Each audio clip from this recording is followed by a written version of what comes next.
Lord. మొదటి దశలోనికి రాసిన పత్రిక 4వ అధ్యాయము. మెట్టుకు సహోదరులారా, మేము ప్రభు అయిన యేసు ద్వారా మీకిచ్చిన ఆజ్ఞను మీరు ఎరుగుదురు కాక మీరు ఎలాగ నడుచుకొని దేవుని సంతోషపరచవలనో మా వలన నేర్చుకున్న ప్రకారముగా మీరు నడుచుకొనుచున్నారు. ఈ విషయంలో మీరు అంతకంతకు అభివృద్ధి నొందవలనని మిమ్మల్ని వేడుకొని ప్రభు అయిన యేసునందు హెచ్చరించుచున్నాము.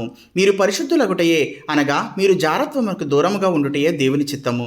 మీలో ప్రతివాడును దేవుని ఎరుగని అన్యజనుల వలె కామాభిలాష ఎందు కాక పరిశుద్ధత ఎందును ఘనత ఎందును తన ఘటమును ఎట్లు కాపాడుకొనవలను అది ఎరిగియుండుటయే దేవుని చిత్తము. ఈ విషయమందెవడును అతిక్రమించి తన సహోదరునికి మోసము చేయకుండవలను.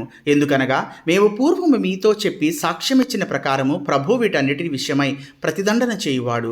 పరిశుద్ధులగుటకే దేవుడు మనలను పిలిచెను గాని అపవిత్రులుగా ఉండుటకు పిలువలేదు. కాబట్టి ఉపేక్షించువాడు మనుష్యుని ఉపేక్షింపడు గాని మీకు తన పరిశుద్ధాత్మను అనుగ్రహించిన దేవునినే ఉపేక్షించుచున్నాడు. సహోదర ప్రేమను గూర్చి మీకు వ్రాయనక్కరలేదు. మీరు ఒకరికొకడు ప్రేమించుటకు దేవుని చేతనే నేర్పబడితిరి.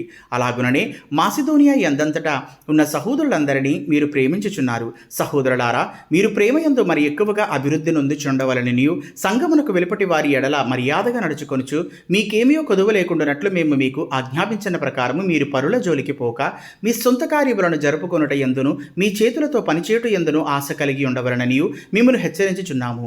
సహోదరులారా, నిరీక్షణ లేని ఇతరుల వలె మీరు దుఃఖపడకుండా నిమిత్తము నిద్రించుచున్న వారిని గూర్చి మీకు తెలియకుండా మాకిష్టము లేదు. యేసు మృతి పొంది తిరిగి లేచినని మనము నమ్మిన ఎడల అదే ప్రకారము యేసునందు నిద్రించిన వారిని దేవుడు ఆయనతో కూడా వెంటబెట్టుకుని వచ్చును.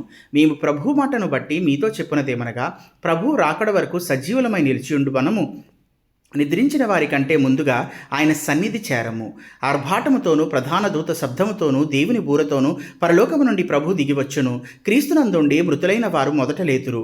ఆ మీదట సజీవులమై నిలిచియుండు మనము వారితో కూడా ఏకముగా ప్రభువును ఎదుర్కొనుటకు ఆకాశ మండలమునకు మేఘముల మీద కొనిపోబడుదుము. కాగా మనము సదాకాలము ప్రభువుతో కూడా ఉందుము. కాబట్టి మీరు ఈ మాటల చేత ఒకరికొకడు ఆదరించుకొనుడి. Thank you.